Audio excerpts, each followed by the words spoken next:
Hello दोस्तों, कैसे हैं आप। बहुत बहुत स्वागत है आपका हमारे यूट्यूब चैनल फैबी पर।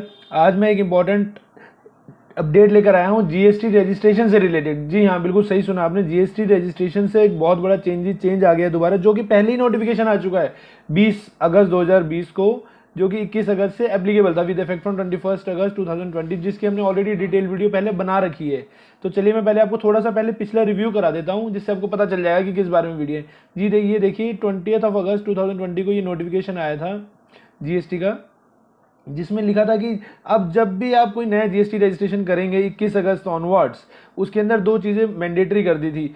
फर्स्ट इज आधार अथेंटिकेशन, और सेकंड वन, अगर आपका आधार से लिंक नहीं है नंबर, तो आपका आधार अथेंटिकेशन नहीं हो पाएगा, और उसके बदले आपको 21 डेज, मैक्सिमम 21 डेज, मतलब 15 डेज के अंदर आपका रिव्यू होगा। उसके बाद आपका जीएसटी डिपार्टमेंट, आपके यहाँ ऑफिसर आएंगे, उसको फिजिकल वेरिफिकेशन करेंगे। और अगर आप फिजिकल वेरिफिकेशन से बचना चाहते हैं तो आपको आधार अथेंटिकेशन के थ्रू ही अप्लाई करना पड़ेगा। ये दो क्लॉज आए थे।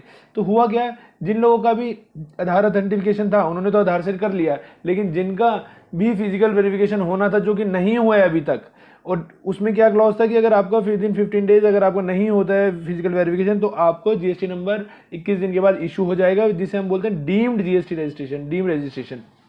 देखिए मैं पढ़ के दिखा देता हूँ। यहाँ लिखा हुआ है, where an applicant other than a person notified under sub section 60 of the section 25 opt for authentication of Aadhaar number, he shall, while submitting the application under sub rule 4 with effect from 21st August 2020, undergo authentication of Aadhaar number, and the date of submission of the application in such case shall be the date of authentication of the Aadhaar number, or 15 days from the submission of the application in part B of form GSTR REG 01 under section sub rule whichever is earlier। मतलब जब भी आप एक GST registration apply करते थे, तो आपका जिस दिन आप आधार अथेंटिकेशन करेंगे उस दिन से आपका डेट स्टार्ट होगा गिनने का। इस नोटिफिकेशन में था, ये मैं बता देता हूँ। देखिए, the registration shall be granted only after physical verification of the place of the business in the presence of the set person in the manner provided under rule 25। Means आपका जो भी रजिस्ट्रेशन है, अगर आधार अथेंटिकेशन नहीं हुआ तो आपका registration granted तब होगा जब आपकी फिजिकल वेरिफिकेशन हो जाएगी। प्रॉपर ऑफिसर आएंगे, आपके यहाँ फिजिकल वेरिफिकेशन होगी, बिजनेस प्रमाइसिस की सब कुछ चेक होगा, उसके बाद आपको जीएसटी रजिस्ट्रेशन दिया जाएगा। लेकिन due to some reason covid की फिजिकल वेरिफिकेशन नहीं हो पाई, तो एक डीम्ड रजिस्ट्रेशन आपको इशू हो गया, जिसके बाद लोगों ने रिटर्न फाइल भी करना शुरू कर दिया, सब कुछ नॉर्मली काम शुरू कर दिया। अब कल एक नोटिफिकेशन आया था 27 नवंबर को, दिखाता हूँ मैं आपको। ये पढ़िए, जीएसटी रजिस्ट्रेशन से रिलेटेड ही है नोट, बहुत इंपॉर्टेंट है लेकिन टफ कर दिया है थोड़ा सा। ये है सीबीएसई का 20/13/06/2020 जीएसटी, डेटेड 27 नवंबर 2020। ये लिखा है, standard operating procedure SOP for verification of tax payer granted deemed registration regarding. क्या कहता है ये, with effect from 21 August 2020 rule 9 of the CGST act 2017 provided that in case where Aadhaar authentication has either not been opted for by applicant or where such application has failed, जहां भी एक आधार authentication जो भी GST tax payer था उसने नहीं follow किया उसको और फेल हो गया आधार अथेंटिकेशन में, proper officer has to mandatorily initiate physical verification of the premises, और in case where the physical verification is difficult certain additional documents may be called for by the proper officer. Physical verification वहाँ mandatory है, और किसी reason से अगर उस जगह पे फिजिकल वेरिफिकेशन नहीं हो पाती तो कुछ एडिशनल डॉक्यूमेंट्स आपसे मांगे जाएंगे, जो कि 21 अगस्त से एप्लीकेबल था। इसके बाद थोड़ा मैं आपको, बहुत बड़ा नोटिफिकेशन है तो आपको मेन पॉइंट्स पे ले चलता हूँ। इसका मेन पॉइंट्स है, pending physical verification notice in form REG 17 में be issued in specific cases based on the following risk parameter seeking explanation from the registered person regarding the differences and anomalies noted. आप physical verification के बाद form REG 17 आपको issue कर दिया जाएगा, उसके अंदर हमें जवाब देना है, जिसके अंदर क्या क्या रीजन हो सकते हैं। Where form GSTR 1 is filed and form GSTR 3B is not filed either और अगस्त और सितंबर 2020 टैक्स पीरियड।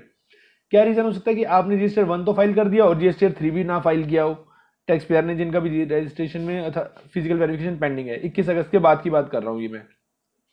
सेकंड पॉइंट है, the difference in tax amount as reported in form GSTR 1 and form GSTR 3B is more than ₹1 lakh. अगर आपके दोनों अगर आपने file कर दिया लेकिन आपका टैक्स अमाउंट में डिफरेंस है जो कि मोर देन 1 लाख है, R1 और R3 का, GSTR 3B का, तो आपको रिप्लाई फाइल करना पड़ेगा। On the receipt of the reply to the notice the proper officer would complete the proceeding under rule 22 of the CGST rule. चलिए इसके कुछ और मेन और पॉइंट्स बताता हूँ आपको। The proper officer shall conduct physical verification of the principal place of the business and where possible additional place of business indicated in GST registration form REG 01 of the concerned registrant. During the physical verification, the officer among other things would also verify the following details. जो भी physical verification होगी उसके अंदर किन चीज़ों का और ध्यान रखा जाएगा, क्या क्या चीज़ें और वो ऑफिसर चेक कर सकते हैं, वो लिखा है. In case the applicant intend to carry out manufacturing activity where capital goods if required for the said manufacturing activity have been installed. अगर आपकी मैन्युफैक्चरिंग यूनिट है तो वो उसमें चेक करेंगे कि क्या आपने कैपिटल गुड्स हैं उसके अंदर, मशीनरीज वगैरह, प्लांट एंड मशीनरी कुछ है जिसके लिए आप मैन्युफैक्चरिंग कर रहे हैं, क्या वो इंस्टॉल करी हैं, ये चेक किया जाएगा. आपका सेकंड पॉइंट है electricity connections bills paid in the relevant period. जो आप इलेक्ट्रिसिटी कनेक्शन यूज कर रहे हैं अपनी यूनिट के लिए, क्या उसका बिल आप टाइम से पे कर रहे हैं, आपने पे किया, ये देखा जाएगा. Size of the premises where it is commensurate with the activity to be carried out by the applicant. प्राइमिसेस का साइज क्या है, जिस चीज के लिए आपने जीएसटी रजिस्ट्रेशन अप्लाई किया है, क्या वो जो स्पेस है क्या वो मतलब ओके है, कोई छोटा या बड़ा तो नहीं है, वो आपके काम से, आपका वर्क से देखा जाएगा, आपने जिस चीज के लिए अप्लाई किया है उस साइज, प्रीमिसेस का साइज. फोर्थ पॉइंट है whether premises is self owned or is rented and documents related ownership registration leave of the said property. In case of doubt, inquiry may also be made from the landlord owner of the property in case of rented oblique lease premises. आपकी जो premises है अगर वो self owned है तो उसके paper देखे जाएंगे, अगर रेंटेड है तो आपको रेंट एग्रीमेंट दिखाना पड़ेगा, और डॉक्यूमेंट्स रिलेटिंग ऑनरशिप जो भी मतलब आपके पेपर है, अगर आप ऑनर है और अगर वो लीज पे है और अगर उनको ऑफिसर को कहीं भी डाउट होता है किसी भी चीज से रिलेटेड तो स्पेशल उसके लिए लैंडलॉर्ड से भी क्वेरी हो सकती है इन केस ऑफ रेंटेड और लीज प्रेमिसेस यहाँ पे मेंशन है. Number of employees already employed and record of their employment. आपके एम्प्लॉइज कितने हैं, आपने जो रखे हुए एम्प्लॉयड है उनका रिकॉर्ड क्या है वो भी चेक किया जाएगा कि आपने उनको सैलरी दी है, कैसे दी है, कितना टाइम वो काम करते हैं, सब चीज़ें चेक की जाएंगी. Aadhaar and PAN of the applicant and its proprietor partners karta director as cases may be and the authorised signatory. Aadhaar card, PAN card, अगर प्राइवेट लिमिटेड है तो फर्म का पैन कार्ड, अगर प्रोप्राइटरशिप है तो प्रोप्राइटर का पैन कार्ड, कर्ता का, डायरेक्टर का, सबका ये सब चीज़ें आपके पास होनी चाहिए, ये सब चेक होगा. Bank letter for up to date KYC. Bank से भी लेटर लिया जाएगा, आपको अपने करंट अकाउंट का केवाईसी अपडेट करा के बैंक से देना पड़ेगा.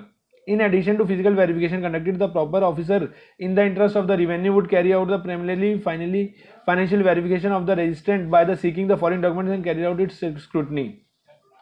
एक पॉइंट है ITR of the company LLP from the date of incorporation or for last 3 financial year whichever is less. ITR of the proprietor partner karta extra may be taken in other cases. अब आपने business start किया है, आपसे ये भी पूछा जा सकता है कि आपकी पिछले साल की 2-3 साल की आईटीआर दिखाइए, आपके पास फंड कहाँ से आया, कैसे आपने ये मशीनरी कैपिटल गुड्स लगाए किया है, ये सब चीज़ें चेक हो सकते हैं. तो मतलब ये बहुत ही ज़्यादा टिपिकल और बहुत ही ज़्यादा प्रॉब्लम वाली बात है. तो मैं तो आपको यही सजेस्ट करूंगा, आज जो भी लोग अप्लाई करना चाहते हैं, जिन भी लोगों ने जीएसटी रजिस्ट्रेशन अप्लाई किया, अगर उनका पैन कार्ड वो आधार कार्ड के साथ मोबाइल नंबर लिंक नहीं है तो प्लीज़ आपसे रिक्वेस्ट है आप ऐसे जीएसटी अप्लाई बिल्कुल ना करें. सबसे पहले आप जाएं आधार सेंटर पे, अपना मोबाइल नंबर अपडेट कराएं ताकि आपको ओटीपी आ सके, और आधार ऑथेंटिकेशन के थ्रू ही अपना रजिस्ट्रेशन को फाइल कीजिए. अगर आप ऐसे करेंगे कि फिजिकल वेरिफिकेशन हो जाए, कोई प्रॉब्लम नहीं है, तो थोड़ी सी प्रॉब्लम आ सकती है. हो सकता है कोई प्रॉब्लम ना आए, हो सकता है कुछ प्रॉब्लम्स आ जाएं, क्योंकि कुछ ना कुछ प्रॉब्लम निकल ही जाती है. Quantum of the capital employed process to be employed out of the amount mentioned at own funds. आपने जो अपना बिजनेस स्टार्ट किया उसमें आपका फंड कितना है वो देखा जाएगा, उसका क्या रिकॉर्ड है. अगर आपने लोन लेके किया है, लिखा है यहाँ पे loan funds indicates the name, complete address, pan and amount borrowed from each such lender separately. आपने लोन लेके भी काम किया तो किस किस से लोन किया, उनका नाम, एड्रेस, पैन नंबर, कितना लोन लिया है, वो सिक्योर्ड लोन है, अनसिक्योर्ड लोन है, ये सब चीज़ें चेक होंगी. In case of own funds, also check the audited balance sheet for previous financial year where available in addition to the income tax return mentioned in A above. अगर आपने अपना fund लगाया है, अपने कैपिटल लगाई है और आपने काम स्टार्ट किया तो आपकी ऑडिटेड बैलेंस शीट अगर है प्रीवियस पिछले साल की तो वो भी चेक की जाएगी इनकम टैक्स की. In case of loan funds, check the proposal submitted to the bank for approval of the loan and the maximum permissible bank finance as per such proposal where the amount is proposed to be borrowed from a bank. अगर आपने loan लेके काम start किया है तो bank को क्या proposal गया था, कितना फंड उन्होंने अप्रूव किया, वो सब चेक किया जाएगा. Field formation are advised that in case where the applicant has not opted for Aadhaar authentication or where such authentication has failed, there should not be any case where the registration is granted or deemed approval basis. Suitable instruction may be kindly be issued the field formation under your change. Same वही चीज़ें हैं कि अगर आपने आधार authentication से किया था तो ठीक है, आपको रजिस्ट्रेशन मिल गया 3 दिन के अंदर. और अगर आपका आधार ऑथेंटिकेशन नहीं किया, आपने ऐसे ही अप्लाई किया था जो कि 21 डेज के बाद विदाउट फिजिकल वेरिफिकेशन आपको मिल गया था, जो कि डीम्ड रजिस्ट्रेशन बोला जाता है, उसके लिए अब चेकिंग होने वाली है, तो आप लोग तैयार रहिए। जिनका भी डीम्ड रजिस्ट्रेशन था अपने डॉक्यूमेंट सारे रेडी कर लीजिए। अगर आपको कोई कन्फ्यूज़न है तो आप हमें कॉल कर सकते हैं। हमारे यूट्यूब, फेसबुक, टेलीग्राम, ट्विटर सब पे हमारा चैनल है, आप हमें कुछ मैसेज करके अपनी क्वेरी को सॉल्व कर सकते हैं। और साथ ही साथ मैं आपको बताना चाहता हूँ, हम लोग अकाउंटिंग सर्विसेज भी प्रोवाइड करते हैं। जो भी लोग हमसे जुड़ना चाहें हमसे जुड़ सकते हैं। आशा करता हूँ ये आपको मेरी वीडियो पसंद आई होगी। ये एक इंपॉर्टेंट वीडियो है, आप लोगों से रिक्वेस्ट है कि आप इस वीडियो को ज़्यादा से ज़्यादा शेयर कीजिए। और जिन लोगों ने भी अभी तक मेरे चैनल को सब्सक्राइब नहीं किए, आप लोगों से रिक्वेस्ट है कि आप मेरे चैनल को सब्सक्राइब करें। Thanks for watching.